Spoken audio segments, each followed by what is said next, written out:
Ya pemirsa, Pusat Pelaporan Analisis Transaksi Keuangan atau PPATK menemukan jutaan rekening penerima bansos tak tepat sasaran.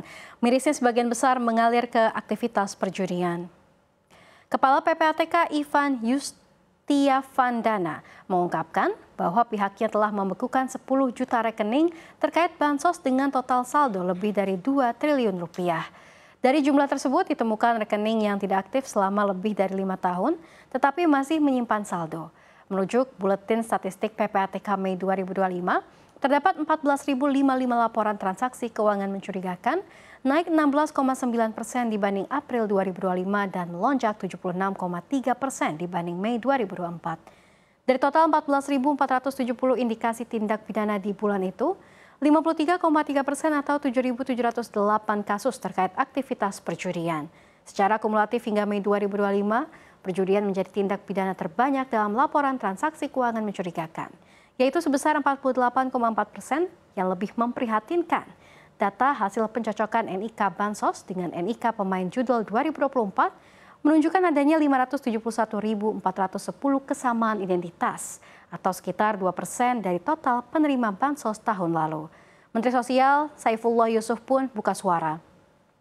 Menurutnya akan ada edukasi dan evaluasi bagi penerima bansos yang melakukan aktivitas judi online.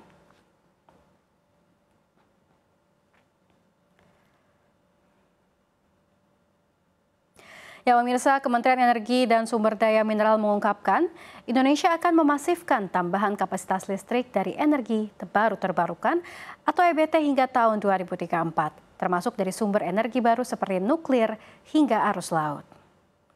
Direktur Jenderal Energi Baru Terbarukan dan Konservasi Energi Kementerian SDM, Enia Listiani Dewi menyebutkan, sumber listrik dari energi nuklir yang akan dimanfaatkan di Indonesia setidaknya dalam kurun waktu 10 tahun ini, sebesar 500 MW.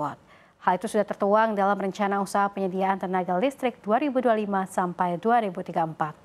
Sedangkan potensi arus laut yang juga bisa dijadikan tambahan kapasitas EBT dalam negeri diperhitungkan mencapai 40 MW. Khusus arus laut masih memerlukan studi lebih lanjut. Hal itu juga menjadi jawaban dari kecilnya rencana pemanfaatan arus laut sebagai sumber energi di dalam negeri. Adapun Enia menyebut potensi yang diperhitungkan tersedia di laut wilayah Indonesia Timur.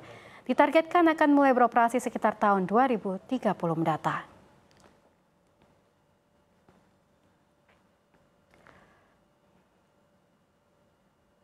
Ya pemirsa, Presiden Amerika Serikat Donald Trump mengirimkan surat kepada beberapa kepala negara dunia untuk memberitahu mereka tentang tarif baru pada Senin 7 Juli 2025. Salah satunya dikirimkan kepada Presiden Indonesia Prabowo Subianto. Dalam akun Truth Social-nya, Trump menyebut bahwa hubungan Indonesia dan Amerika Serikat harus dapat berjalan baik dengan perdagangan yang fair. Ia bahkan menyebut defisit yang dialami AS dalam perdagangannya dengan Indonesia membuat hubungan kedua negara jauh dari apa yang disebutnya sebagai resiprokal. Trump menulis mulai 1 Agustus 2025 AS akan menjatuhkan tarif 32% kepada semua produk Indonesia yang dikirim ke AS, terpisah dari tarif sektoral yang dijatuhkan. Trump menambahkan bahwa angka ini sebenarnya jauh lebih kecil dibandingkan jumlah yang dibutuhkan dalam menyeimbangkan neraca perdagangan.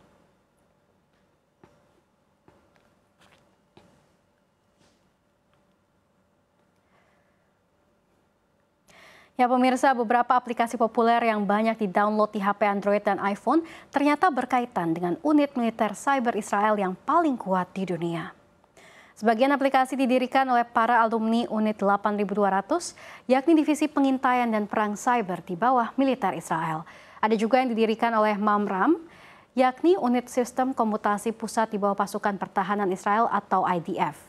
Kategori aplikasinya beragam, mulai dari aplikasi pengeditan video berbasis AI, peta digital, hingga game mobil yang sudah menghimpun jutaan download. Dikutip Selasa dari Tech Trends, melaporkan aplikasi-aplikasi ini sudah menciptakan industri bernilai miliaran dolar Amerika Serikat, bahkan ada segelintir aplikasi yang juga kerap digunakan oleh warga Indonesia, dan aplikasi pemetaan transportasi umum atau Move It. Adapun daftar aplikasi-aplikasi populer dan ramai di-download yang terkait dengan militer Israel antara lain aplikasi peta digital Waze, aplikasi pemetaan transportasi umum Move It, Supersonic, Zippo Apps, Buzzard, Let's Trick, Playtika, Crazy Labs, Call App, Get, dan Food Ducate. Kekhawatiran terkait aplikasi-aplikasi ini bukan hanya tentang asal-usulnya, tetapi motif di balik penciptaannya. Banyak dari aplikasi ini dituduh menanamkan adware, pelacak, atau mengumpulkan data pribadi pengguna yang tidak perlu.